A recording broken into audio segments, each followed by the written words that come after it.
para el tránsito en rutas nacionales y provinciales. En principio, la ciudad de Resistencia está rodeada por dos rutas nacionales, como la 11 y la 16.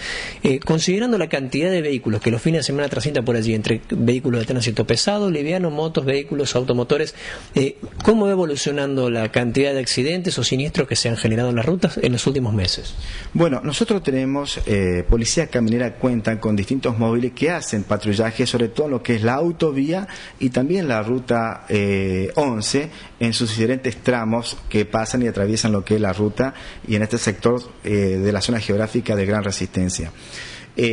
Tomamos todas las precauciones que corresponden, no únicamente en algún horario determinado, sino más bien durante las 24 horas del día, y aún incrementamos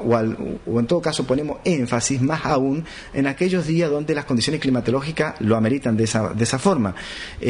Por ejemplo, por dar algún tipo de detalle, los días de lluvia se genera gran aposentamiento de agua sobre lo que es la capa asfáltica. Y los conductores muchas veces no tienen ni la más mínima conciencia que circular a velocidades altas en esas condiciones se genera la pérdida de lo que es la adherencia entre neumático y piso por el hecho del aposentamiento de agua que queda entre el neumático y la capa asfáltica. Esto genera la pérdida de adherencia del neumático y lógicamente la proyección de la unidad hacia el carril contrario o hacia la banquina, porque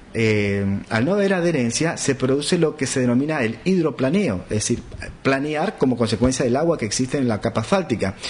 Y ocurre que al perder el control de la unidad se proyecta o hacia el carril contrario o hacia la banquina y las consecuencias son realmente fatales. Entonces,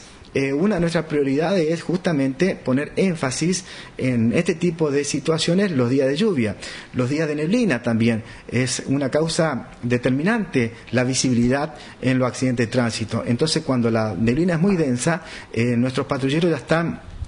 de alguna manera estructurado para hacer las prevenciones que requiere ese tipo de circunstancias. De la misma manera también en épocas cuando es de noche hay muchos ciclomotores, bicicletas, sobre todo en las zonas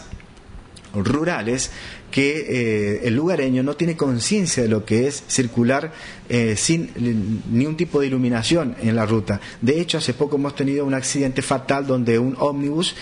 colisionó una bicicleta donde murió esa persona. Y así son reiterados los casos en donde el factor humano, el ciclista o el motocicleta, incursiona sobre una ruta y no tiene, digamos, la más mínima dimensión de lo peligroso que es hacerlo sin ningún tipo de iluminación. Entonces el ómnibus o el vehículo que circula por detrás se da cuenta que chocó a esa bicicleta luego que lo chocó, por una percepción, se llama aplazada, es decir, no alcanza a percibir en tiempo y forma y se da cuenta que chocó luego que colisionó, porque no lo pudo observar en tiempo y forma.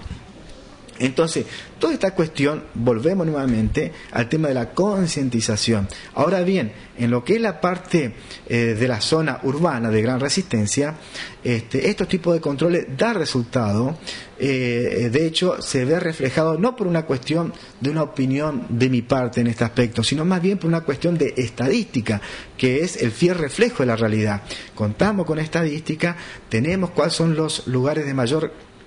conflicto como puntos negros de accidentes de tránsito. Tenemos también las altas horas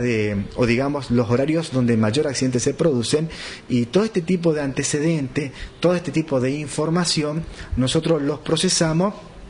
y lógicamente que la utilizamos en materia netamente preventiva y con los controles que hace Policía Caminera con los recursos humanos y logísticos que tiene, y además también nos nutrimos de estos antecedentes para que la gente que está capacitada en la parte de docencia